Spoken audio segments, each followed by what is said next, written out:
David, welcome and thank you so much for accepting our invitation to be our featured teacher for January 2021. How are you doing today?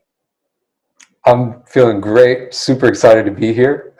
It's an honor and it's a privilege, and thank you. I'm really grateful that you'd give me this opportunity to hang out with you guys.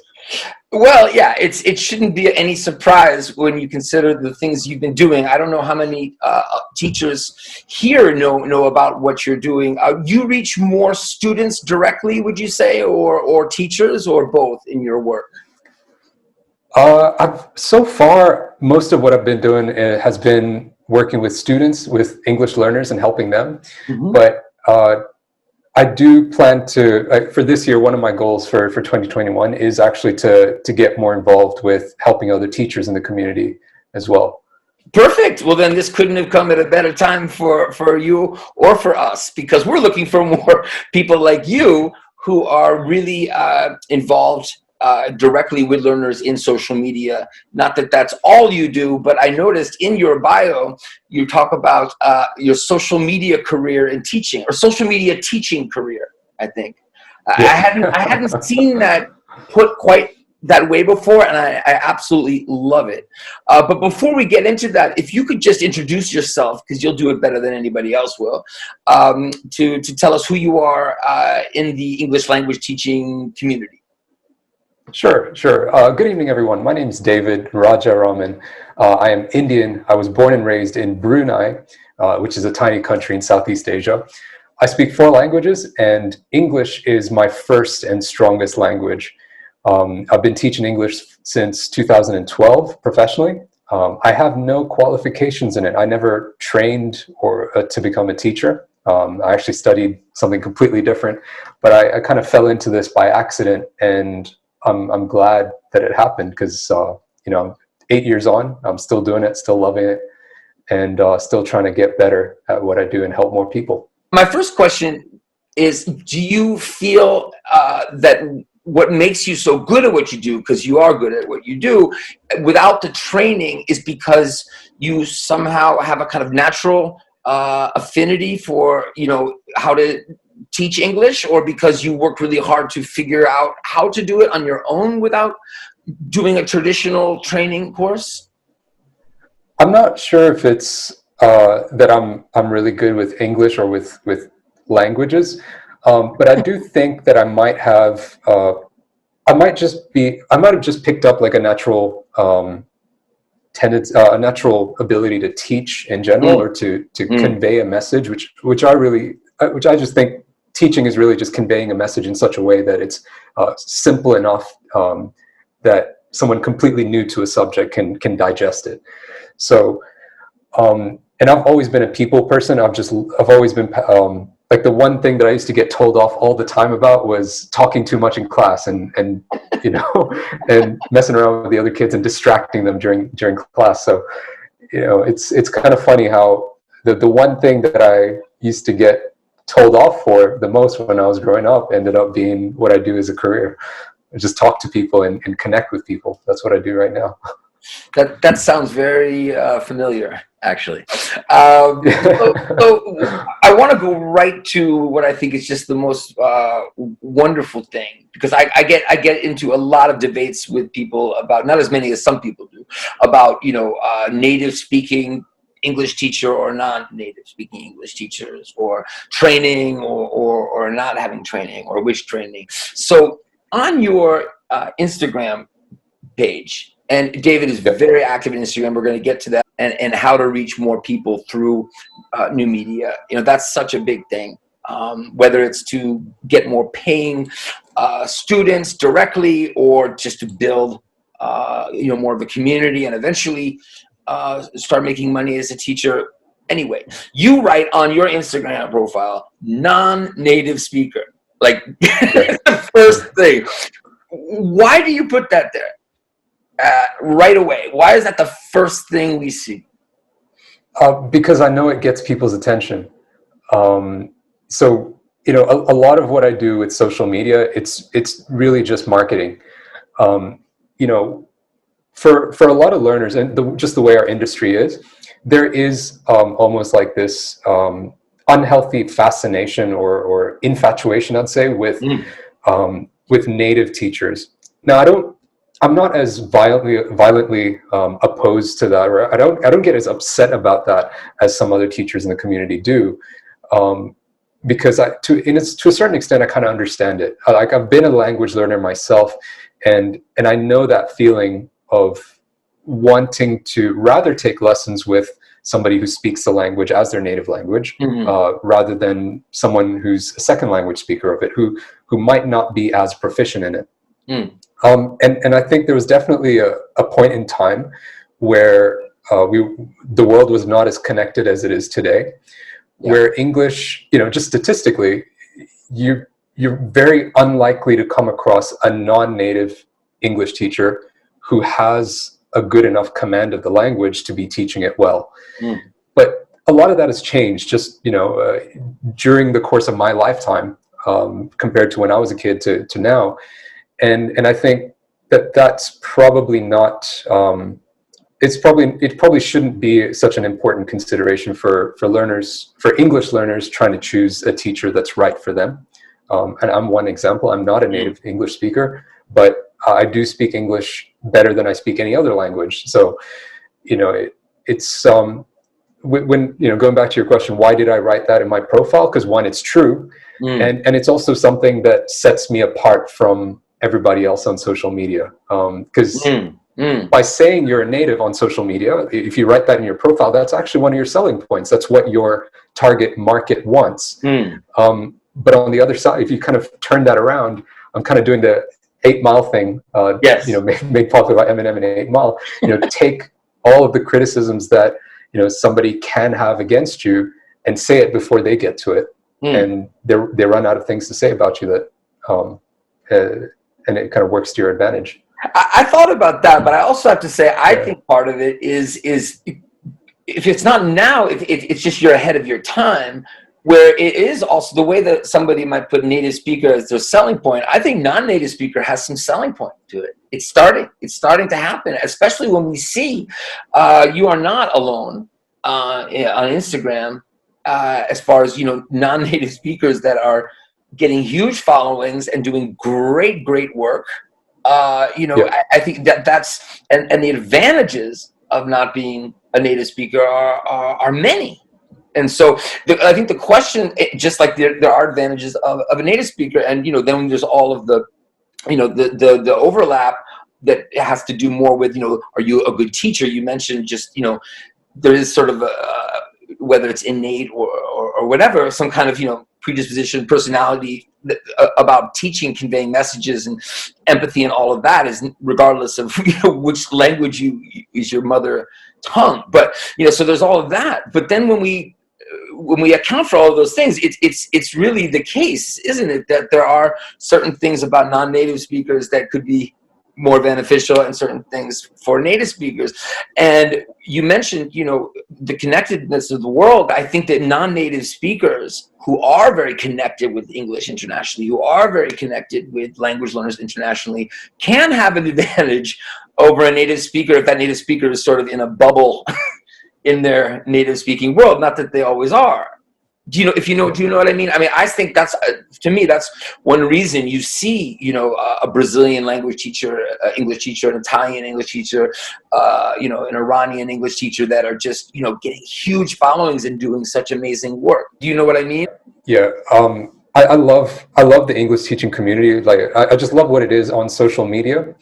On social media, or before you get into it, before I got into it, the stuff that I read about being on social media, about the dangers or the shortcomings, what you're sacrificing, and getting into potentially putting yourself out there and to the whole for the whole world to see, and letting people basically just take shots at you, and especially when you're in a space where money is involved, because we don't just do this as a hobby.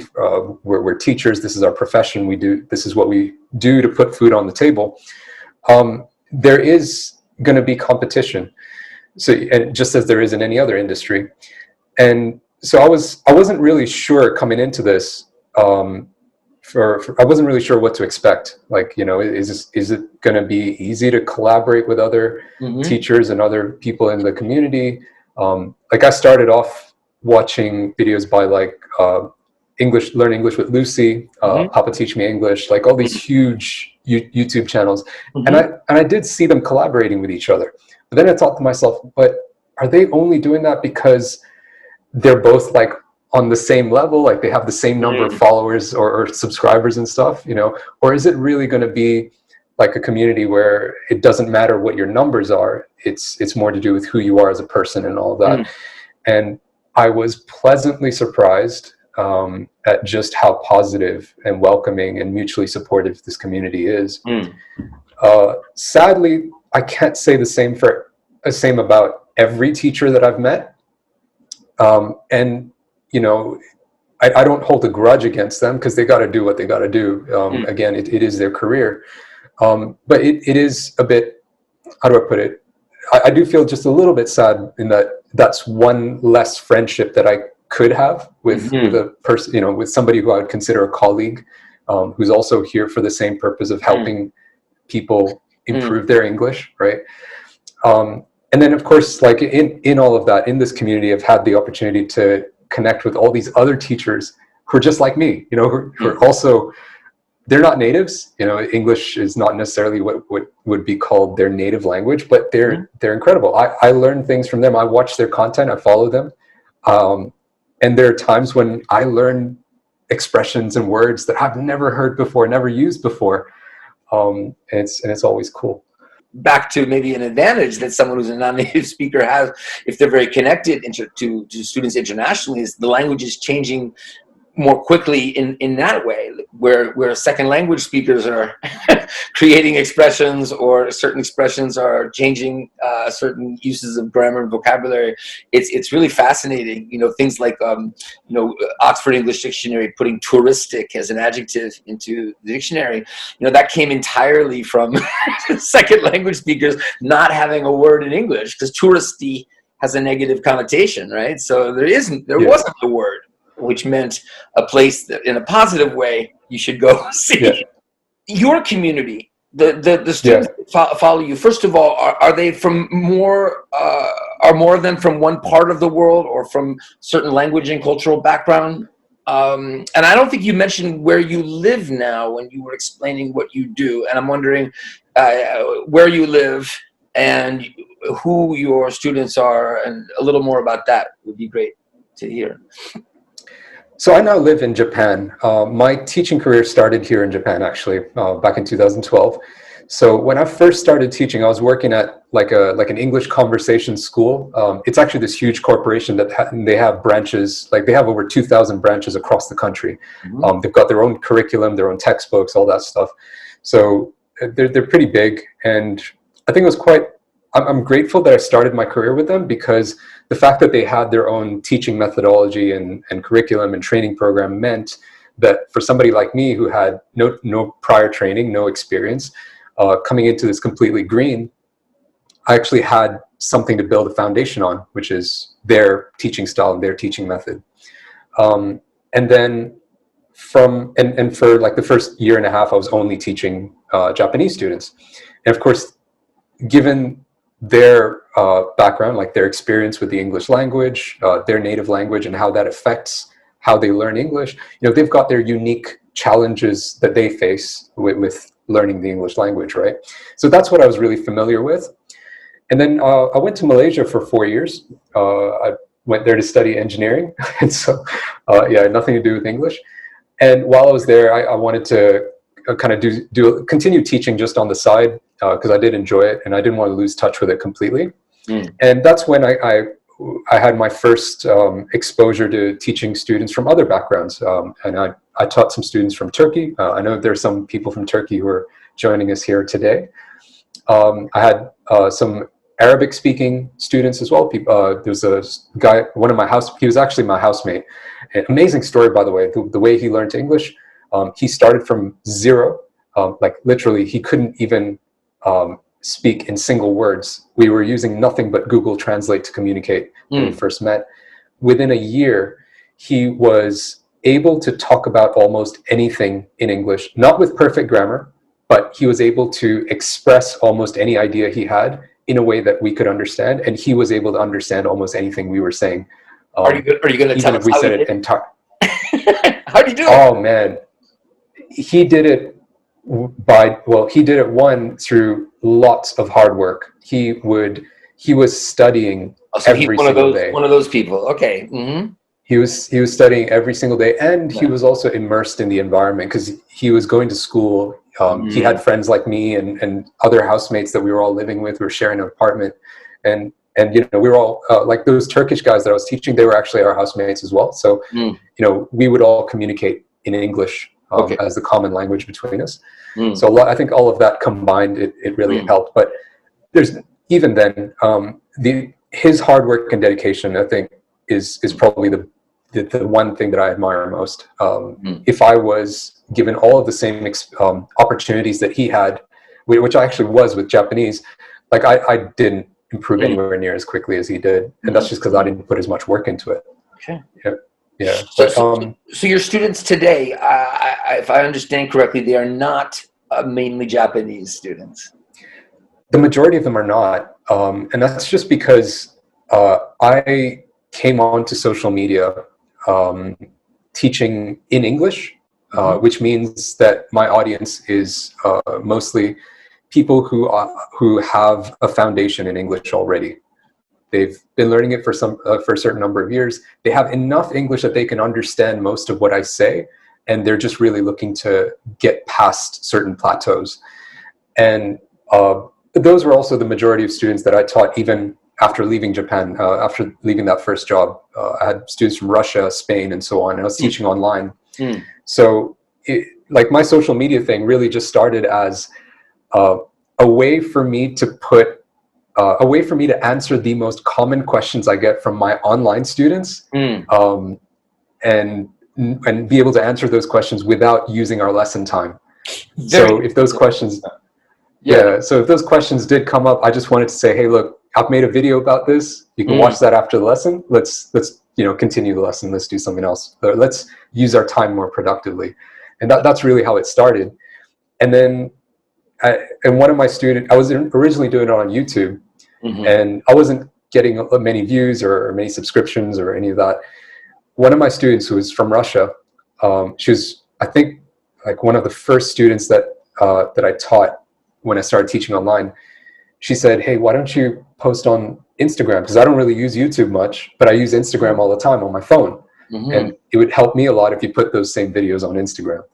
I was like, yeah, okay, well, I'll do that. And so I started posting on Instagram, and I think just the way the algorithm works and everything, I started, getting lots of followers and getting lots of support. Let's talk about that. You mentioned algorithm.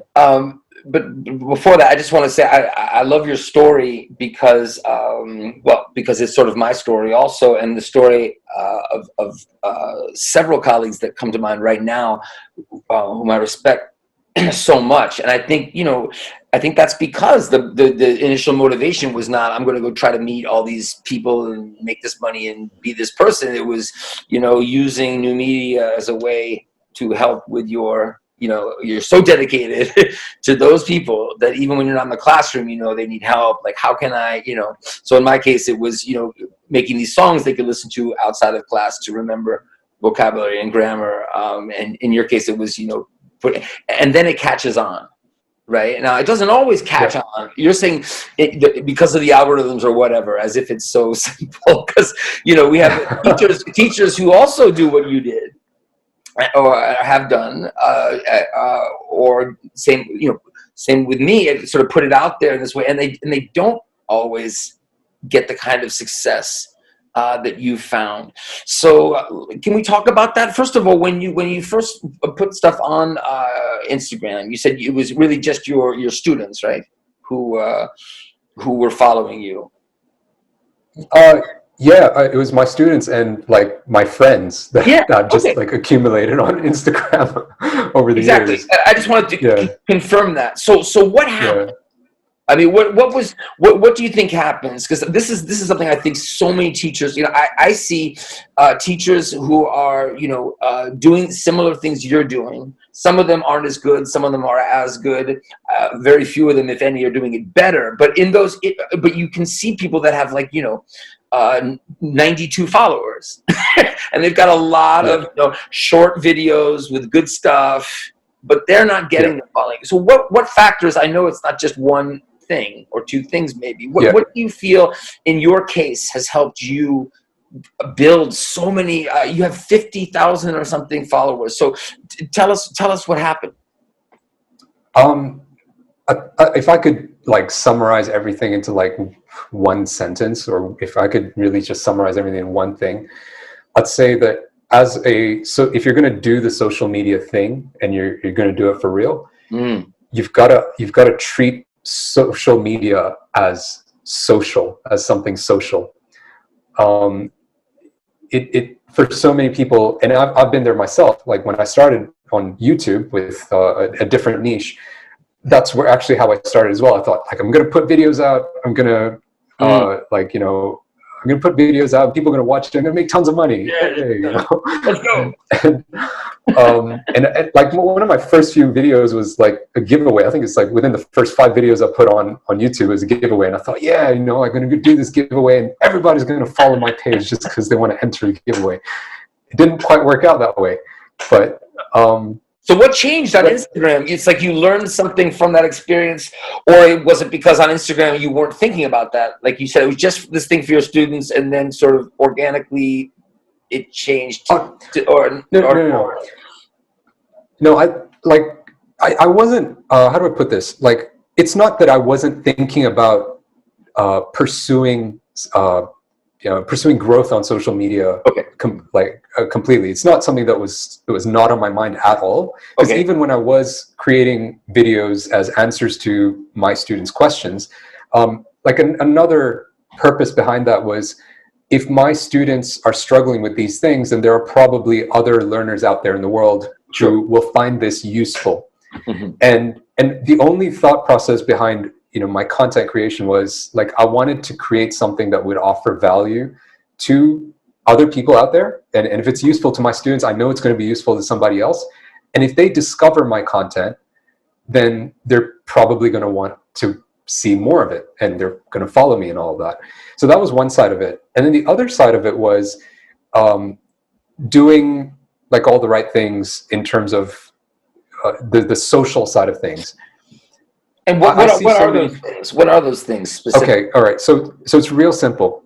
I see so many creators, right? All they do is they go out and they just like spam people's inboxes and say, hey, follow my page, right, or yo, give me a shout out, and things like that, just going to like this person they've never spoken to. But I didn't do that. Instead, what I did was, I want to be a part of this community, this learning community on the internet, and I want to connect with people through this electronic device. Mm-hmm. And so what I did was, I found other content creators that I thought had quality content for the same people, the same audience that I was trying to reach, and I supported them. I just basically, I would just like, go comment on their videos with, like, if it's a quiz or something like that, and I see they can't respond to every single comment, and there are some questions in the comments and responses to the quizzes in the comments which are wrong, I would actually step in and just be like, oh, the correct answer is actually this, something like that, and I wasn't telling people to follow me or any of that. I was just you're building a reputation, but you're doing it in a natural way, like a friendly, social way. Exactly. Like I was building a relationship with people is basically what I was doing. Yeah. And I would do the same thing. Like if I saw a good video or a good post from another teacher, I would be like, hey, I thank you for posting this, or I love the way you taught this because, it was so much simpler than how I would have explained it, and I was just trying to be positive and supportive to my colleagues. Mm-hmm. And in turn, many of them, not all, but many of them decided to support me as well, and they would just give me shout outs or share my content, without me asking them to. And then same when just regular English learners, not necessarily teachers, would come and interact with my posts. They would either message me or they would write a comment. I would I made it a rule in the beginning, at least. I don't really have the time to do it anymore. But in the beginning, I was replying to every single comment. Yeah. Yeah. And, you know, and I see other content creators who are doing, you know, you just mentioned how like they're putting out lots of videos, right? Mm. And they will spam out their videos to people in the inboxes. They'll be like, hey, I just posted a new video. Make sure you watch it, like and comment. And there will be comments on their videos, and they are not responding to any of them. Yeah. And the way when I look at that and I'd be like, Wait a yo, second. you know, That you're doesn't putting add. all this effort, you're putting all this effort and all this time into spamming and writing messages and, you know, shouting down people's throats, people who don't know about you, don't watch your content, don't give two fill in the blanks about you. But the people who are actually taking time out of their day to watch your content, to support your work, write a comment on it. You know, it's a lot easier to just double tap and swipe. They're actually stopping to write a comment, and they're putting thought into it. You're not appreciating any of them. You're not even going to say thank you. And if that's the sort of attitude you're going to show them, why would you expect them to support you, to continue supporting you, if you don't appreciate them? Yeah, it's so important to have this conversation, because I think, well, now I think I know what's happening these days more and more is these conversations are more about, you know, the algorithms of the Facebook owned companies and paying for advertising and, you know, studying your insights and no, it's not that that's not important, and I do want to ask you about that in a minute. But I think, you know, it's since from the beginning, social media, there still is, you know, if you don't have that social element, especially as you're trying to grow what you're doing, you know, you can pay for advertising, you can study your demographics and, you know, what content should be put in at what time and everything else, but it's probably not going to work, or it's not going to work in the long run. You know, it might in the short term you might see some results, but it's just not going to work in the long term. Now, not for nothing, there are also people who really are social, like, and do really great things, and are not always rewarded with the algorithms if they're not paying for advertising and things like that. So it is a little bit complicated, but you know, why do it at all? And frankly, you know, why be a teacher? Why call yourself a teacher if you're not going to be using that social side of teaching? I mean, you know, if you're in a classroom, if this were all happening, you know, in a physical space, you know, a conference where different teachers were doing things, you would be making good, you know, be commenting and providing constructive feedback and helping that teacher's students. Is there any sort of rhyme or reason to who follows you, do you think? You mentioned that actually before that you mentioned that it's not really beginners, it's more people who are, you know, maybe on a sort of plateauing and need the kind of support you're doing. And I want to get into what content is most popular with your with your followers, with your learners. But before that, what about in terms of where they are in the world and the language and their first languages? Like in the beginning, the top 5 countries that were represented were Iran was right up at the top. I think it was Iran, Russia, Brazil, Indonesia, and Turkey. I think it was those 5. And I think a lot of that is just to do with kind of the ESL marketplace. I mean, I think those are generally the countries where there are the largest number of English learners who are at that lower intermediate to intermediate level.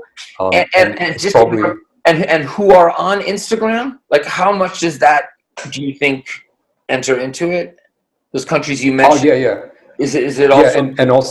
And also the fact that people or English learners in all of those countries are active on Instagram. Like, for example, China is another huge market for ESL, but I think Instagram isn't accessible in China, so that's one reason why we don't see a lot of people from there on our profiles. But recently, though, just in the last 6 months, Iran has kind of dropped down the ranks, and my number 1 demographic by country is India.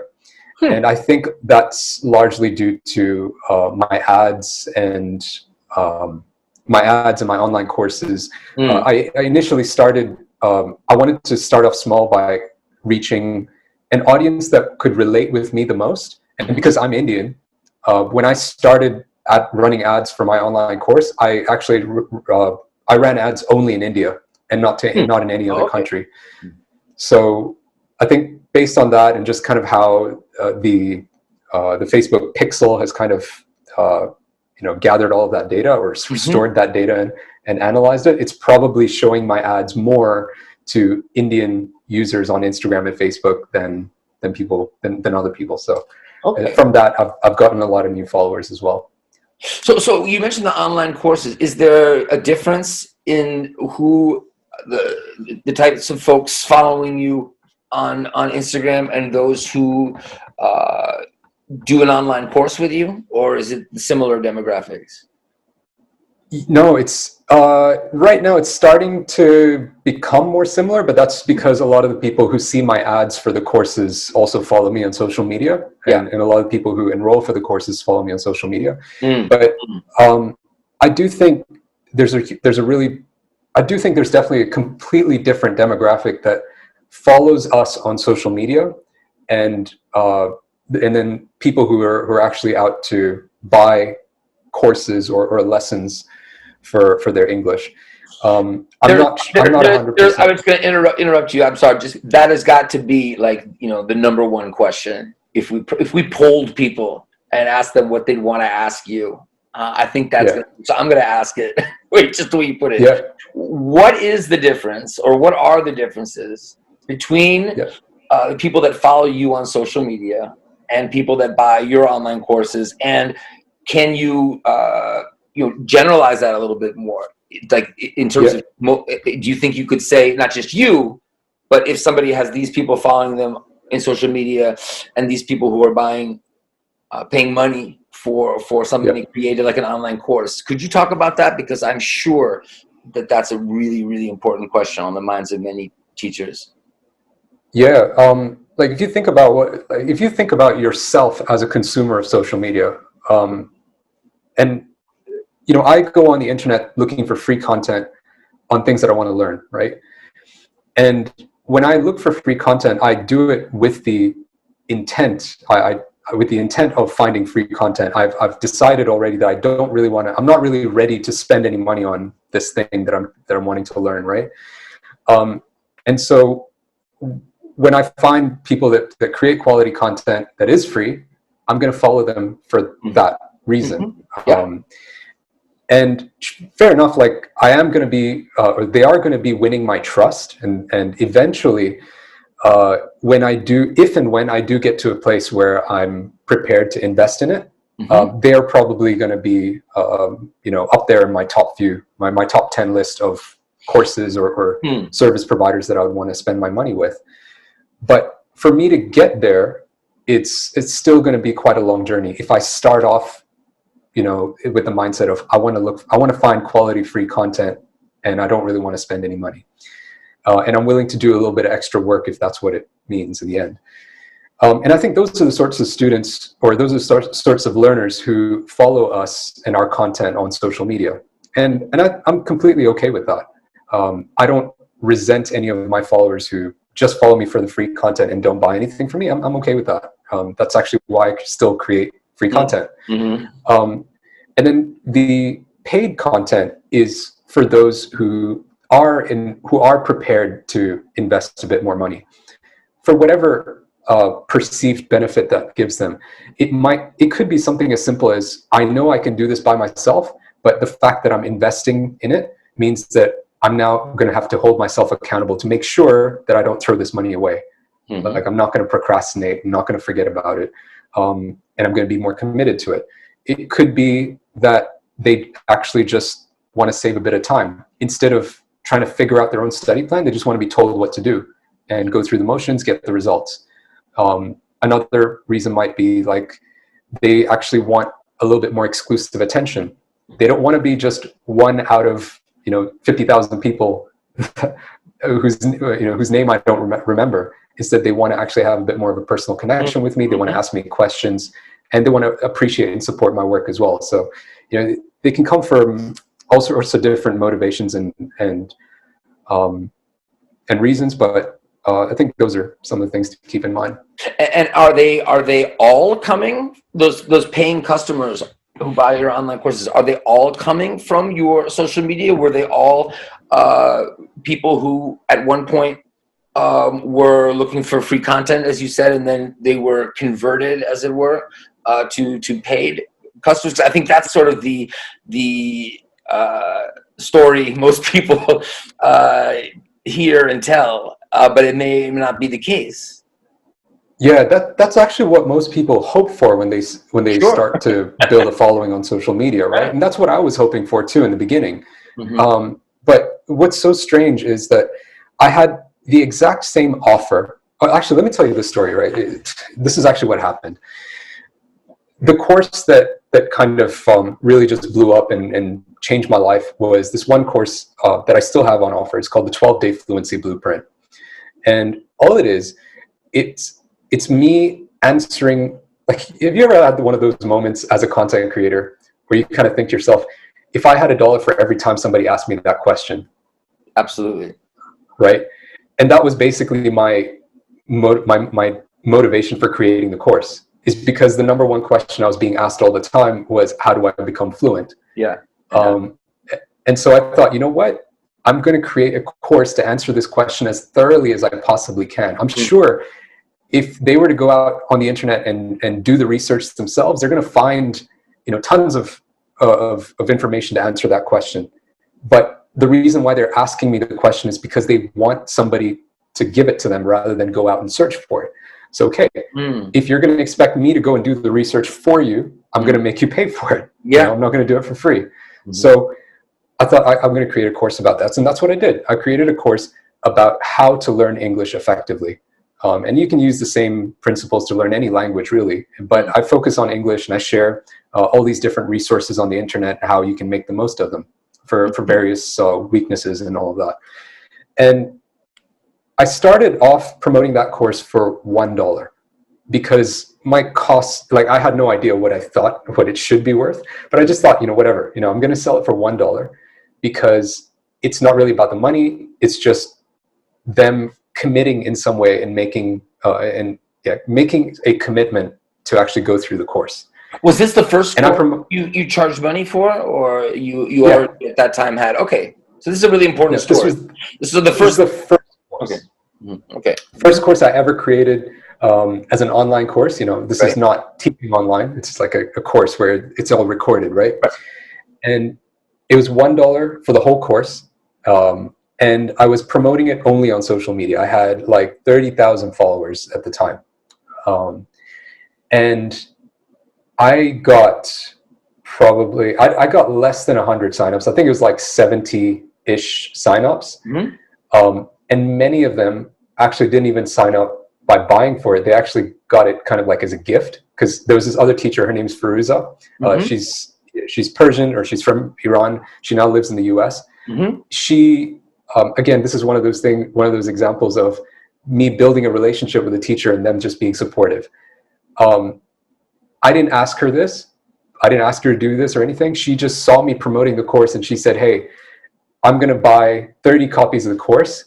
And if any students from Iran come to you and say they want to enroll, but they can't buy it, or because of their sanctions in Iran, they can't buy stuff online, you can give them one of the courses that I pay for. So cool. And so that's out of the 70 or so students that bought the course, 30 of them was from Firuza. So, and then was it word of mouth after that, or was it a lot more work in social media? What happened next? What happened next is it just plateaued. It just stagnated. Like, I wasn't getting any sales. I was still promoting it on my social media page to like 30,000 followers, and just people just ignoring it. People were like, and some people were even complaining, like, why are you making such a big fuss over $1? Why didn't you just give it away for free? Like, come on. Yeah. And so what I did was I thought, you know what? I'm going to give advertising a try, because maybe my audience on social media is just not the right audience for it, right? So, like, I like to do a lot of reading, and I'm continually, educating myself about marketing and all of that stuff. I'm even doing courses right now, online courses and stuff. So I know that one kind of a slogan that gets tossed around a lot is successful advertising and marketing is putting the right offer in front of the right prospect or the right person. Mm-hmm. And I just thought, well, I know I've got the right offer. I don't think there's anything wrong with this offer. It's $1. Like, who would say no to that? But I don't, perhaps it's not the right person or the right people that I'm putting it in front of. I thought, okay, how about if I, ran some ads on social media, reach some people that I can't reach organically. And that's when things took off. I started running these ads to an audience to people in India, and it was targeted to people who were perhaps already enrolled in or already in certain groups related to learning English, and who are perhaps following some pages that are more business oriented rather than free content oriented. And that's when I started getting sales, and then I gradually just started raising my ad spend and then expanded my audience, and just kind of took off from there. And is the course still $1 or you changed the price? No. Once I started running ads, I couldn't afford to offer it for $1 because I needed to cover my ad spend. Well, sure. But this is very curious about this aspect of it. So you raised the price. Were you? I raised the price. So, because some people would say, there are all these. You shouldn't raise the price, or you shouldn't lower the price. So in your case, you didn't. You just you had to raise the price. Yeah. You were gonna. And again, like my goal again was not necessarily to make tons of money with the course. Like that wasn't the goal. It was instead two things. The first thing was that I wanted to answer this question thoroughly, because I felt like there wasn't really like a course that was being sold and that was well known that was actually doing this, and so I thought, I want to actually answer the question. So, and I wanted to stick with the $1. I wanted to keep $1 in my marketing pitch. So what I did was, instead of saying it's $1 for the whole course, I said it's $1 per lesson. And because there were 12 lessons in it, or 12 modules, I made it $12. Which is still an amazing deal for content of that quality. Yeah. So then you started creating other courses after this. How many courses do you have now that you have out there? 1, 2, 3, 4, 5 courses. 5 courses. And can you tell us which ones seem to be the most popular / effective? I'm not sure. Or is it really sure how you define different people? It is. It is really different things for different people, just based on their needs. And because the only one that I've been advertising is the Fluency Blueprint, because it is like my advertising strategy really is, if you're going to advertise or run ads and you're going to be showing your offer to complete strangers who don't know you, who don't trust you, they don't have a rapport with you, you need to be showing them something that is hard to say no, it's hard to turn down, that's as low risk as possible. And the Fluency Blueprint is that. It's a $1 per lesson course. It's there's a 30-day money-back guarantee. So for any reason, if you're just not happy with it, if you don't find it useful, just send me an email and you get a full refund.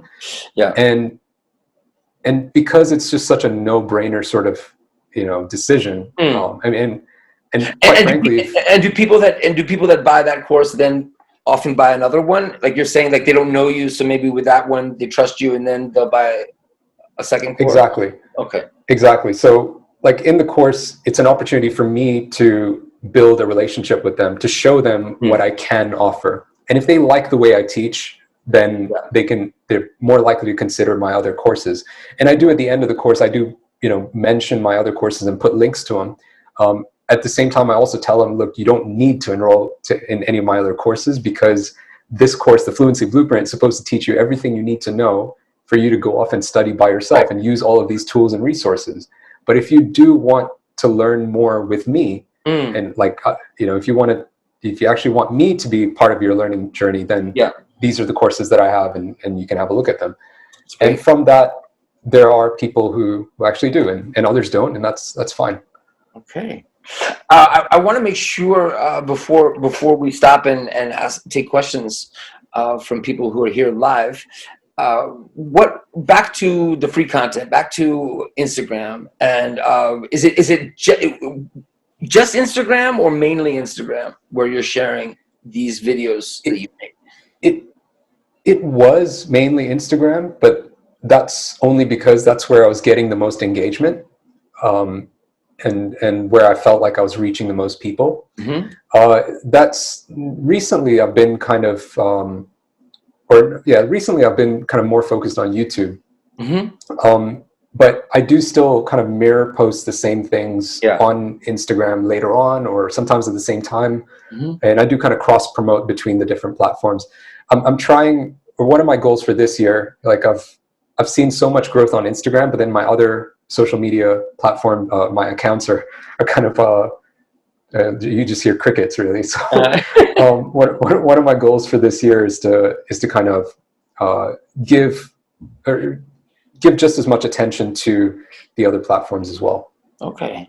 And what advice would you give people who want to make short videos, whether it's pronunciation tips or it's, error correction, or just, are there certain that you found are more popular, like somebody who just wants to get started, or somebody who's maybe started but they're struggling to kind of figure out, is there any formula at all, or is there anything you'd say would be, what to try first to kind of, stir the embers, get the things more in motion? Yeah, I'm gonna talk about what worked for me, and it's not necessarily what everybody does. For me, in the beginning, it was just having a good source of quality topics to talk about, and for me, that was my students at the time, my online students. The questions that they asked me during the lessons, I'll just kind of make a note of them.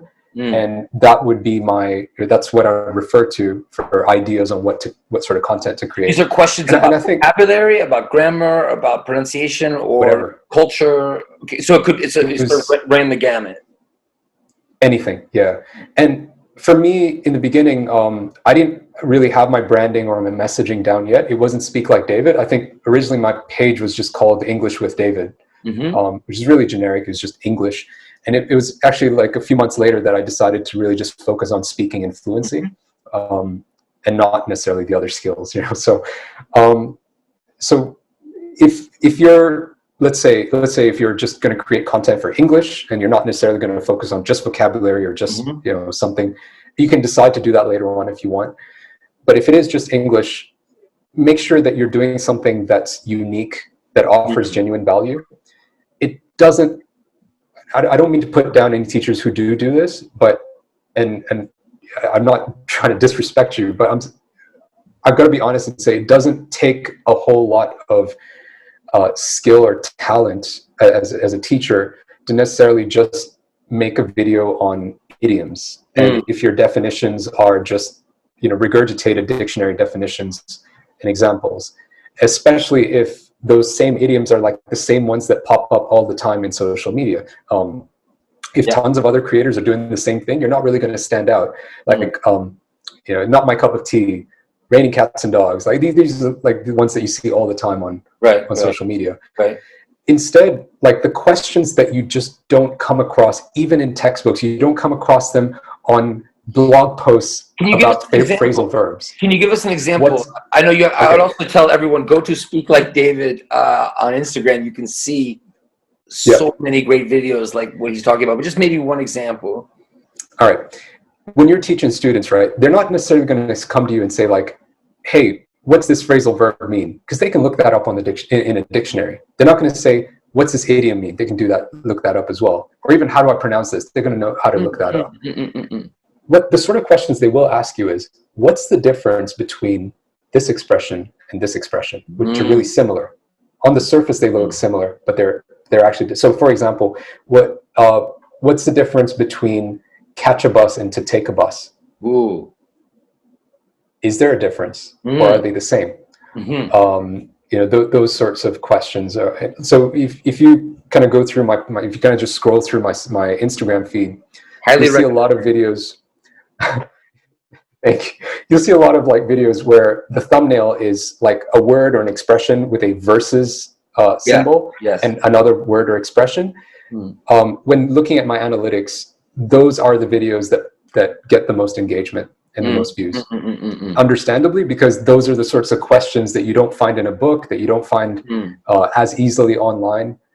So yeah, that's probably the best advice I can give. Great. If you could put questions in the chat, if you're here live, thanks so much for being here live. If you're watching the recording, you can also put questions in the comments. I will definitely be there to answer questions later. But if you're here live and you have a question after listening to our chat, please feel free now to put a question in the chat. While we're waiting for that, because there was sort of a delay, David, do you have any projects planned coming up that sort of, it is 2021. You mentioned you wanted to maybe give more time to other social media platforms, not so much Instagram. Anything else that you're thinking about doing this year? Yeah, like this, I'm not sure how serious I am about it. Like I haven't decided how much I want to commit to it yet, but I do have other interests besides teaching English. There are other things that I'm passionate about, such as like business and marketing is one thing. And then there's cars and motorbikes. I absolutely love them. So I like to do a lot of my own wrenching on my car.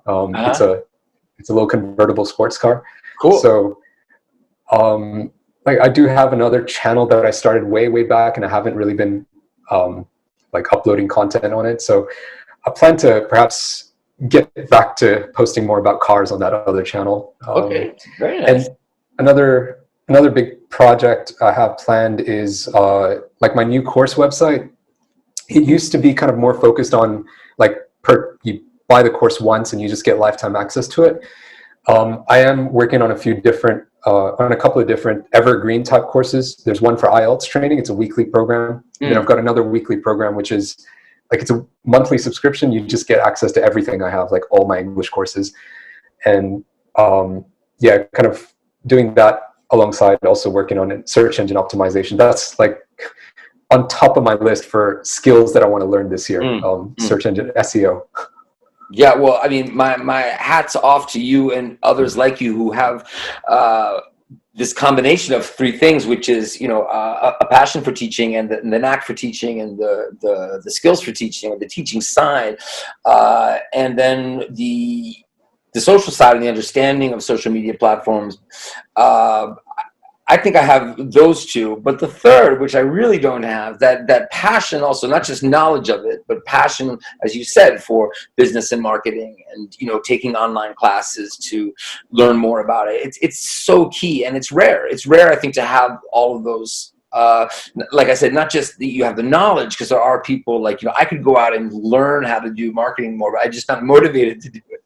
And, so somebody who is more motivated to do it and passionate about it, I think it's just wonderful, because that means that person like you can get the great content you have to offer and your skills as a teacher out to more people, as opposed to somebody who knows how to do the marketing side, but what they're creating is not necessarily so great. They're making money, but I'm not sure that the students that they're reaching are really benefiting as much from the materials. So I'm always sort of in awe of folks like you who kind of put it all together and make it happen. So it's great. Thank you, Jason, man. Like, that means so much to me. You have no idea. By the way, I'm going to share this. I'm going to share this with everybody. When Jason first messaged me, I was like totally starstruck. I was like jumping all over the place. I was telling my wife, because when I started teaching, like way back when I started teaching in I think it was 2012, my brother actually sent me a video of Stick, Stuck, Stuck. It was when it was Jason's, I think, like, it was a YouTube video, and it was on Facebook. My brother sent that to me, and I was thinking to myself, man, this dude is awesome. And, like, wouldn't it be so cool if I could meet him one day and talk to him? And then, like, I get a message from Jason just out of the blue. That was probably the highlight of last year. That's so wonderful to hear that, Ben. We have a question here.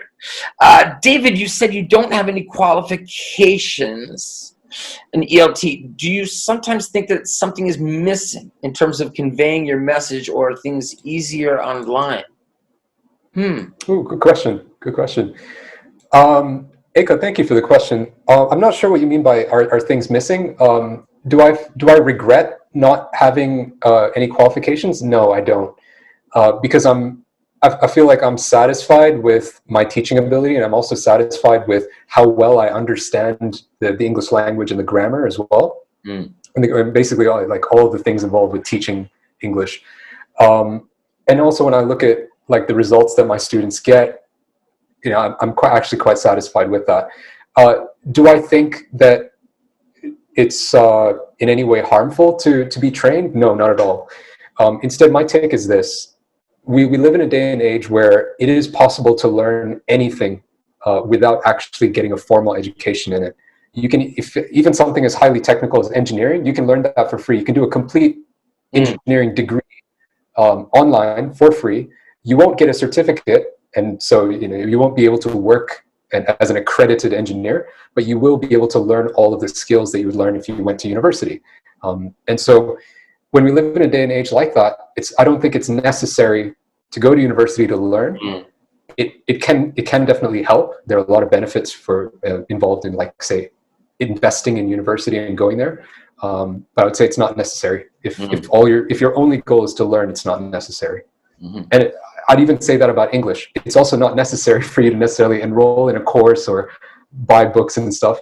It can help you. And of course, if you enroll in my courses, it will help you, but it's not necessary.